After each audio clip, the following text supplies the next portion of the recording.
یہ ہمیشہ یاد رکھیے، بِإِذْنِ اللَّهِ، اللہ انہیں یہ پاور دیتا ہے اور وہ رب کی عطا سے کسی کی مدد کرتے ہیں۔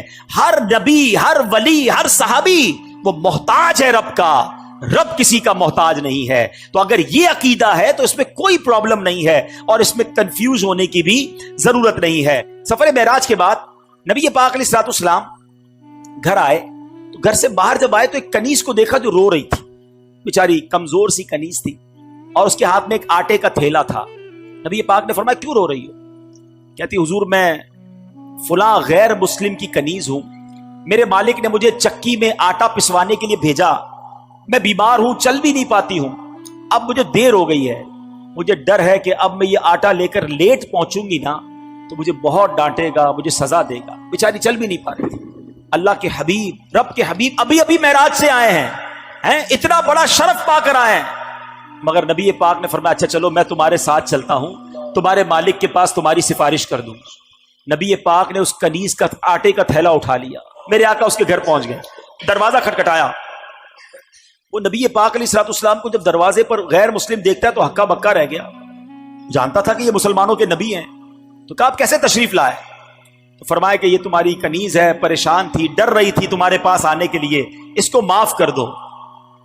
تو بتائیے وہ کیا کہتا ہے، وہ جو غیر مسلم تھا، کہتے ہیں پہلے مجھے بتائیے آپ کو آج رات معراج نصیب ہوئی ہے نا؟ غیر مسلم کہتا ہے اے محمد صلی اللہ تعالی علیہ وسلم آج رات آپ کو معراج نصیب ہوئی ہے؟ نبی پاک نے فرمایا ہاں۔